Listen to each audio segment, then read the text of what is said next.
Salut les gars, on est parti pour une petite session en 1 € pour comment crush les 1 €. Je vous avais promis que je vous allais faire un peu toutes les vidéos sur un peu toutes les limites. Et ben on est parti pour se faire des 1 €. 1 €, hop, on est parti, je perds pas de temps. Je vous mets une table de 1 € qui se joueront en même temps. Et c'est pas grave, c'est parti plutôt. Oh, j'avais pas vu. Il y a la nouvelle mise à jour, du coup tout a un peu changé sur Winamax. Je crois que les replayers sont très moches de ce que j'avais vu, j'avais pas trop aimé. Ici, on va fold tout simplement, vs un limp avec notre main. Oh, ok, les animations. On va découvrir aussi les mises à jour. Ici, je vais ISO. Je peux ISO tier stack en vrai. Je peux ISO tier stack, ça me va. Je pouvais jam, je pouvais ISO un peu moins cher. Franchement, il y avait plein de possibilités en vrai de vrai. Là, je vais limp contre un joueur probablement récréatif. Je sais pas s'il y a beaucoup de réguliers en 1 € sur Winamax. Ça m'étonnerait quand même, mais pourquoi pas? Peut-être qu'il y en a quelques-uns, on va voir. Comment on peut jouer? Je vous conseille toujours pas de jouer sur Winamax évidemment, parce que comment? Le rec une fois qu'on enlève les grands jackpots est beaucoup moins intéressant. Là, je vais passer bête sur un board comme ça, parce que c'est un board quand même, qui l'avantage beaucoup plus, il a beaucoup plus de 6 dans sa range et de 4. On va open. Ici, on va c bet, on a beaucoup plus de dames, beaucoup plus de 10. On a une main forte évidemment, la forte, qui a de grandes possibilités d'amélioration.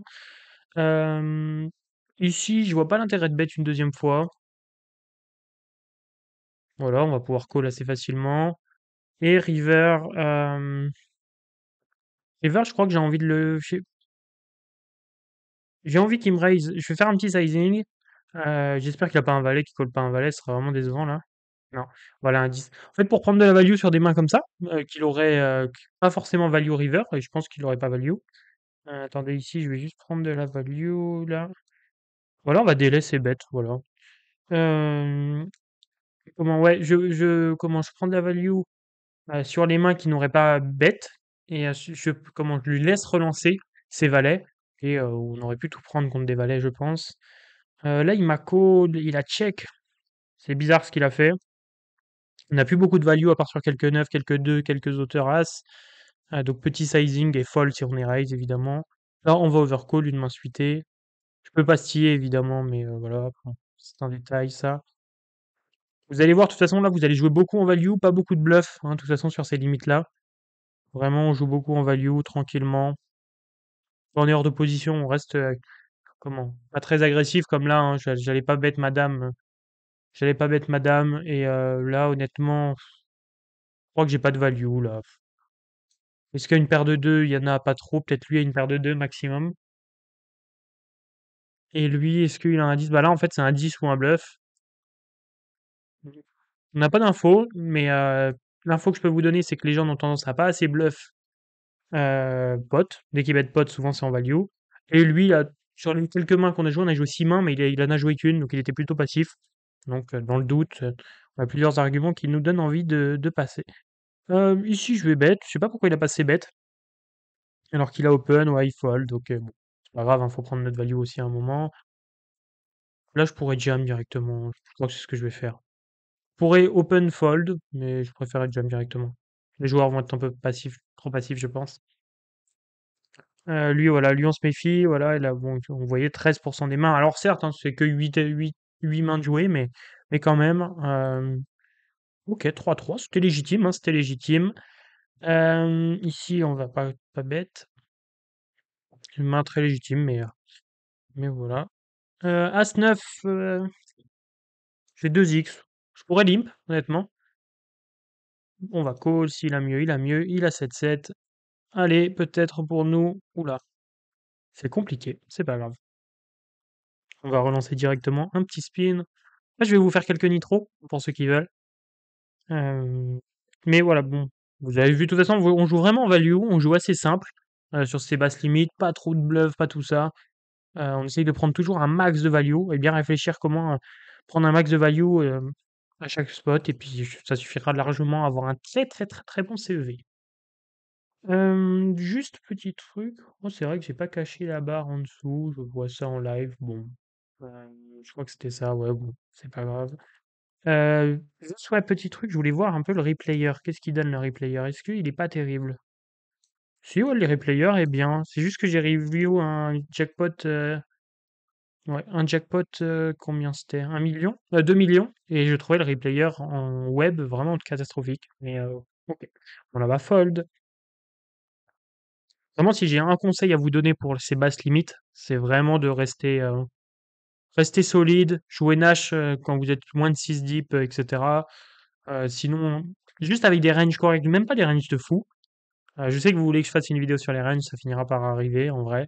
Je sais pas quand, c'est beaucoup de travail, et cetera. Honnêtement, je vais pas vous mentir, c'est vraiment beaucoup, beaucoup de travail de faire, une vidéo sur les ranges et je peux pas trop vous donner des ranges GTO, ça ferait aucun sens et puis, bon, c'est surtout que ça fait surtout aucun sens en vrai de vous donner des ranges GTO pour jouer en 1 €, ça ferait aucun sens donc je vais pas vous donner ça. Mais du coup, j'ai pas de range et il faudrait que j'en crée des ranges pour basse limite. Ici, on va jam. On pourrait, en fait, on n'a aucune raison de call parce qu'on va être commit, donc autant jam. Sinon, on pourrait directement fold, en fait. Ouais, là, ce que j'allais dire, soit c'est fold, soit c'est jam. Je pense quand même jam, on était vraiment sur un tout petit. Ah, comment on était déjà bien investi dans le coup, même si c'était comment? C'était en fait c'était que 5 bébés dans 2. Il nous fallait 40% d'équité. C'est vrai que là on les avait pas, mais contre sa range en tout global, on les aura largement. Valet 8, je pourrais jam, mais je pense que j'ai un avantage sur lui post-flop. Ici, on va jam. Ici, on va bet cher parce que en fait, aucune turn va nous avantager. Heu, comment? Et ouais, s'il y a de la value, c'est bien plus facile de la prendre maintenant qu'après. Et là, sur cette dame, on peut jam aussi. Il y a pas beaucoup de dames qui là, à part dame 4, on va dire, il y a pas beaucoup de mains. On a perdu celui-là, je vais pas relancer un, je vais relancer un directement en 1 €, mais en nitro, comme ça vous voyez un petit peu d'autres choses. C'est vrai que pour l'instant, ça se passe pas très bien, c'est pas grave. Là, on a pris notre value, c'est bien. Il aurait pu nous call des 8 moins bons, ici. Je vais vous montrer le spot. S'il a la dame, hein, c'est tant pis, hein. En fait, il y a pas de dame qui call ici, les dames dame 9, ouais, dame 9, pourquoi pas? Dame 9 qu'il a pas voulu jam, pourquoi pas? Mais ça fait pas beaucoup de mains en vrai de vrai, donc je pense que le jam est intéressant. Prendre la value sur encore des 8. Certains sets et puis quelques gutshots ou des trucs comme ça qui veut pas fold. Ici, je vais bet. Ici, je pourrais bet, je peux check. Ah, je crois que j'aurais voulu me voir bet quand même. Ouais, parce que là, je suis obligé de fold, c'est embêtant. Et comment? Et le 9 et le 10, on a quand même pas mal dans notre range, nous. Alors lui aussi, mais quand même, on en a pas mal, donc j'aurais aimé me voir bet, parce que là, je vais devoir fold bêtement. Là, on open pour open call contre lui et open fold contre lui. Oh là là, ce qu'on flop. Ah bah lui, il est plus dans le coup, donc on est parti à tapis, il reste plus rien. Et là, je vais open fold ici. OK, ça passe ici. Ce 4 avec 2 rois, en fait, c'est embêtant ici. Si lui fold, ouais, là, c'est embêtant. Je vais pas vous mentir, comment s'il a le roi, on a perdu, hein, je vais pas vous on va pas faire semblant. Là, on est parti pour tout mettre et allez, c'est parti, bonne chance à nous. OK. J'aurais presque pas dû jam parce que mais je pense qu'il le met pas le troisième barrel en vrai, c'est pour ça aussi que je jam. Là, vous voyez, là, je récupère quasiment tout son tapis parce qu'il bluffait. S'il bluffe pas, je perds tout, mais c'est bon, voilà, c'est comme ça, on peut pas tout esquiver, hein, je vous l'ai déjà dit. On laisse bluff, évidemment, c'est important au turn, mais ça n'empêche que s'il a les rois, souvent ils vont pas le faire avec les rois, hein, c'est aussi ça qui me fait me dire que c'est une bonne idée, mais ils vont pas le faire avec les rois, donc voilà. Ici, je vais limp trap, tout simplement, surtout qu'il avait l'air agressif, donc pourquoi pas, ouais, OK, as-dame, c'est légitime. On fait le 9, c'est pas mal. On a un petit HU qui se joue ici. Bah, on va trap ici, encore une fois. J'ai tendance à 2x beaucoup, les mains fortes, mais peut-être c'est une erreur que je fais, je sais pas trop. Ça dépend vraiment du profil en face. Lui, il était plutôt agressif depuis tout à l'heure. Donc je me suis dit pourquoi pas. Là, on est moins de 6 deep, je vous ai dit, on peut jouer vraiment qu'en push or fold avec les tableaux de nage, donc valet 7 c'est un push, donc on pousse. Ok, et ça se passe bien pour nous. On gagne ce petit nitro, on va relancer un nitro. Comme ça, je vous montre un peu comment jouer en nitro et pas nitro, c'est cool. Là, il a une 2x, on voit qu'il a une range de 2x, donc quand il limp, on va quand même pouvoir essayer de exploiter ça. Et un truc, hein, OK, prend le lead. Un truc intéressant, c'est de bien limp beaucoup de mains, hein, contre les joueurs en face. Plus vous allez limp de mains, plus vous allez jouer de mains post-flop contre eux et vous avez vraiment un avantage contre eux, donc c'est intéressant. Ici, on va pas pouvoir fold, s'il a mieux, il a mieux. Tant mieux pour lui. Oh, le flop était beau. Ici, je crois que je vais devoir call une deuxième fois. C'est pas cher. plus, la gutshot, plus, la possibilité de faire une deuxième paire, plus la possibilité de faire un 4 et cetera. Ça nous donne largement l'équité. Là, j'ai plus trop envie de call, je vois pas les mains qui nous bluffent ici. Même valet 10, ça touchait, bah, touchait déjà turn de toute façon. Il y a plus beaucoup de mains qui nous battaient pas. Là, on va voir ce qu'il fait avec ses 2x, s'il fait n'importe quoi. Non, 2x, on peut le noter, hein. 2x, 10, HU, 6 deep. Donc là, on sait que c'est 2x, c'est strong. Donc bon, content de mes folds tout à l'heure. Ici, je vais ISO. Là, je vais limp trap. Pour plusieurs raisons. Bah, déjà, il a l'air agressif quand même. Et comment? Après, peut-être il a touché juste des mains. Mais surtout, souvent quand ils perdent un pot, ils ont tendance à faire tapis aussi avec n'importe quoi. Donc c'était pour l'influencer à faire ça. Là, j'ai ISO. On tombe sur un flop qui nous avantage pas du tout. Mais vraiment le pire flop possible quasiment pour notre main. Et donc, du coup, on va devoir give up directement. C'est dommage, hein, on a ISO, mais quand on touche vraiment rien comme ça, on est obligé de give up, c'est pas grave. Là, je jam, mon 5 et 4, c'est dans les ranges. Nash. Ici, on va c-bet. Les gens ont tendance à trop fold sur ces boards-là. On va fold. Là, ça call. Souvent, quand ça call, c'est un 6 ou un 5. Hein. Plus souvent un 5 d'ailleurs. Donc, nous, on va être méfiants. Si check back river, on est content. Si bet pot, là, vous êtes sûr et certain qu'il a son 5. Hein. Bet pot, je vous l'ai dit, c'est fort. Et là, souvent, il les joue très passivement, leur 5. Donc là, vous êtes sûr. En plus, ça fold de trop sur 6, 5, 5. Donc en fait, quand ça call, ça a rarement un bluff. Donc là, notre 2, on le fold facilement. Ici, tout pareil, c'est bête. Super. Vous voyez que ça fold là quand même. Bon, après, c'est normal, hein, ça fold aussi. Si on aurait pu jam cette main-là un peu plus. Comment? Si on était un peu moins deep. Ici, on va pas pouvoir trap. Une main off, déjà, c'est moins bien, mais surtout, on est plus assez deep pour trap. Ici, on va c'est bête. Ouais, là, ça fold évidemment. Il a quasiment aucune main qui pouvait call. 7 et 2, on va devoir fold. On limpe plus, un 4 deep, c'est vraiment trop bas. Ici, on check back. Ici, on va snap call. Et on va espérer des petits trèfles. Là, on va check back. Jamais de donk. Ici, aucune raison de bet. Et river, aucune raison de bet. On espère showdown. Il bet pot. Ça représente pas grand chose, hein, mais j'ai pas envie des recalls mon 2 et 7 là. Je bloque pas les trèfles. Je bloque pas. Enfin, c'est vrai qu'il a ses tirages trèfles, mais ouais, je bloque même pas les straights. Je bloque rien en fait. J'aime pas trop. Là, je vais limp. On aurait pu jam aussi contre un joueur fort, mais je n'ai pas l'impression qu'il soit très fort. Oh, là, on n'a pas de chance. Dommage. On aurait pu jam directement, mais c'est un Ouais, c'est dur ce qu'on lui a mis là. Ça va être très dur. Hop, je vais quitter. Je regarde, on a combien de temps de vidéo? Encore temps pour se relancer un nitro. J'étais pas présent. Il a check aussi. Je vais check. Et la river aussi, on va check. Ok. On voit qu'il bluffe pas. Après, l'auteur valet, il pouvait l'emmener au showdown, mais ça me semblait faible. On voit qu'il bluffe pas. Je vais quand même. Je pense quand même que. Comment? Que lui n'a tendance à pas trop bluffer quand même. Les mains qu'il avait tout à l'heure, il avait des mains à chaque fois. Et là, aïe, dommage. Ici, on va partir à tapis avec As-10, une main quand même assez forte. On est cool. Ouais, il fait un peu n'importe quoi, c'est tant mieux pour nous. J'espère que ça se passe bien. Ça se passe bien jusqu'au bout. Allez, on va avoir un petit HU à jouer. Ici, je pense que c'est perdu, hein, on va pas se mentir. Même si un comeback est pas impossible, hein, mais. Ok, on iso pas des trappes. Pas des trappes, des. Pardon. On iso pas des mains poubelles, même si la GDO nous le dit, c'est compliqué à jouer post-flop et ça n'a aucun intérêt contre des fiches. Et je vais relancer un dernier, je pense. Et là, ce set, il est beau. Hein. Ce set, il est beau. J'ai pas envie de bet pour autant. J'ai envie de check back et de showdown. Un meilleur set, on aurait pu essayer de choper une bébé de value. Là, sur un set mauvais comme ça, on va trop de value cut. Sinon, on y va. Là, on fait tapis. Là, on va pouvoir call. Allez. Tant pis, on tombe sur As-10, c'est le jeu aussi. C'est aussi le poker. Hein. Franchement, faut pas non plus. Certainement, il y a beaucoup de débutants qui regardent cette vidéo. Faut pas se dire on perd un coup, à chaque fois c'est énervant, etc. C'est le jeu. Hein. Il y a des coups qu'on peut pas éviter. Là, si la roi valet, on est content aussi. Des fois, ils auront n'importe quoi aussi.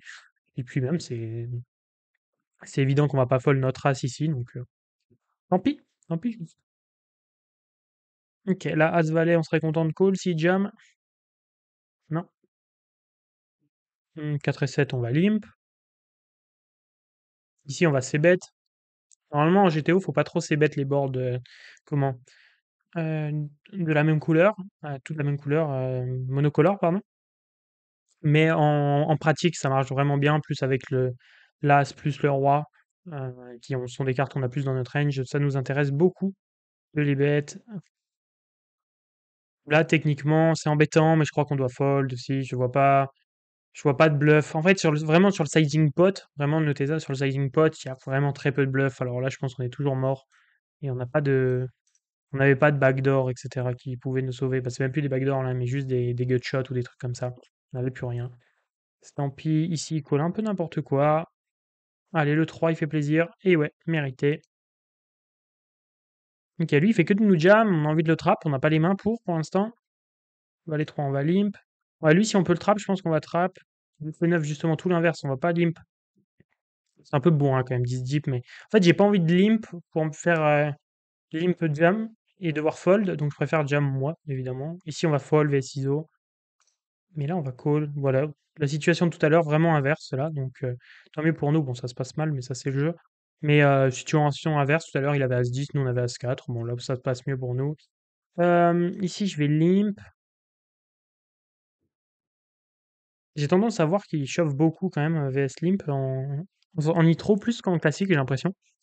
Peut-être qu'une impression. Je joue pas assez en nitro pour en faire des conclusions. Juste, hop, je vais remettre ça et je vais mettre cette table comme ça.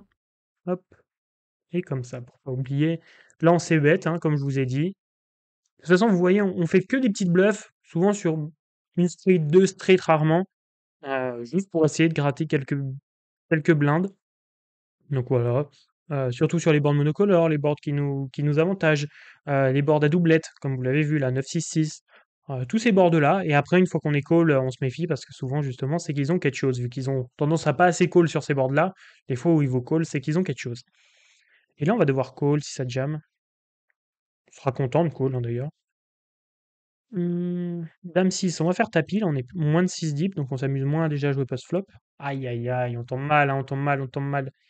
Je suis pas très fan des animations d'ailleurs de Winamax, je le dis.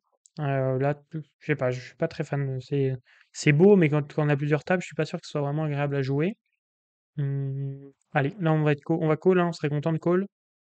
Un fold nous va aussi, hein, c'est pas grave. 8 et 4, on va fold. Allez, si on peut essayer de finir sur une victoire.